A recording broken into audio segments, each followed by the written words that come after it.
आप मेरे सिर पर लटके इन बल्ब्स को देख रहे होंगे। मैं जब भी बल्ब को देखता हूं तो मुझे थॉमस अल्वा एडिसन की याद आती है। थॉमस अल्वा एडिसन को जब वो छोटे थे तो उनकी स्कूल की टीचर ने उनको मंद बुद्धि कहा था और स्कूल से निकाल दिया था। और थॉमस अल्वा एडिसन के माता पिता को कहा था कि हमारी स्कूल में हम इसको नहीं पढ़ा सकते, ये बहुत मंद बुद्धि है और आप इसको घर में पढ़ाइए।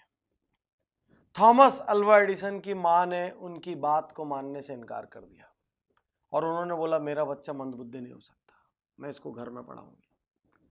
और थॉमस अल्वा एडिसन आज दुनिया के उन वैज्ञानिकों में से जाने जाते हैं जिनके नाम से मैक्सिमम इन्वेंशंस है, दुनिया के टॉप 10 में से एक। यदि थॉमस अल्वा एडिसन की मां ये मान लेती कि मेरा बच्चा मंदबुद्धि है तो पूरी जिंदगी वो उसको मंदबुद्धि की तरह ट्रीट करती रहती और वो मंदबुद्धि बन जाता। साथियों, इतिहास कौन रचता है? इतिहास वो नहीं रचते जो लोगों की बात सुन के मान लेते हैं कि मैं कमजोर हूं, मैं हीन हूं, मैं नहीं कर सकता, मुझे नहीं आता। इतिहास वो नहीं रचते जो किसी दूसरे की राय के लिए अपने संकल्प छोड़ देते हैं। इतिहास वो नहीं रचते जो कोई दूसरा डिस्करेज करता है, डिसहार्टन करता है तो अपने टारगेट्स छोड़ देते हैं। इतिहास वो नहीं रचते जो कोई उनसे खराब व्यवहार करता है तो वो अपना अच्छा व्यवहार छोड़ देते हैं। इतिहास वो नहीं रचते जो जरा सा टॉर्चर पाके अपना टारगेट छोड़ देते हैं। इतिहास वो रचते हैं जो सहते हैं। इतिहास वो रचते हैं जो खड़े होते हैं। अभी अभी एक शानदार फिल्म आई दंगल, आपने देखी होगी। गीता बबीता, महावीर सिंह फोगाट, कैसे इतिहास रचा। जब महावीर सिंह फोगाट ने अपनी बेटियों को तैयार करना शुरू किया तो पूरे गांव ने मजाक उड़ाया। महावीर सिंह फोगाट ने उनको सुबह सुबह उठाया, उनके बाल कटवा दिए, उनके खाने पीने पर रोक लगा दी, सब कुछ किया। यहां तक कि उनके बच्चों ने उनको दुश्मन समझ लिया। और ऐसा ही कई बार होता है, ढेर सारे बच्चे अपने माँ बाप को दुश्मन समझ लेते हैं।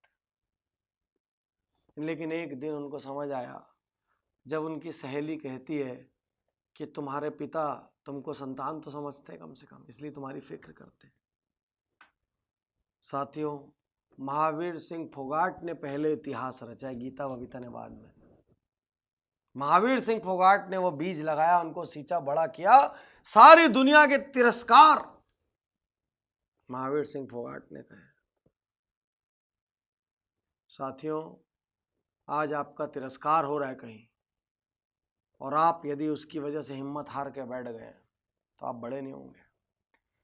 भरी गर्मियों में जिस सूरज का तिरस्कार होता है, सर्दियों में उसी सूरज का इंतजार होता है।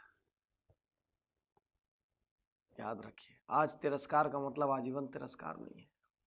इतिहास वो नहीं रचेगा जो लोगों की सुनेगा।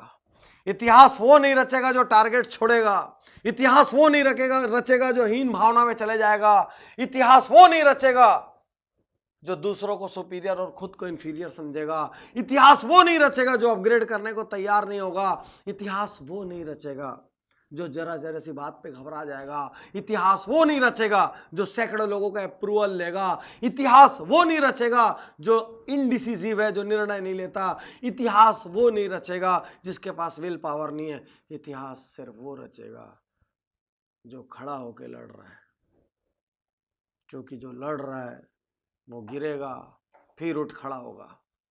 जो लड़ रहा है वो हारेगा लेकिन फिर जीतेगा।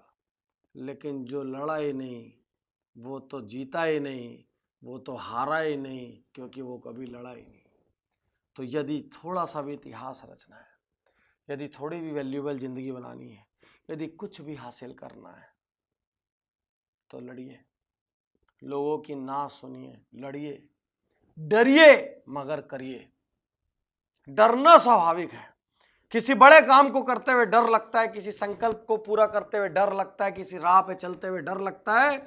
दुनिया की बड़ी ऑनलाइन अखबार की मालिक एरियाना हफिंगटन कहती है मुझे बहुत डर लगता है, मैं डरती हूं, because fear is normal, but मैं फिर भी करती हूं क्योंकि उसको करना जरूरी है। डरिए मगर करिए, क्योंकि इतिहास डरने वालों को याद नहीं रखेगा, इतिहास करने वालों को याद रखेगा। सम्मान डरने वालों का नहीं होगा, सम्मान करने वालों का होगा।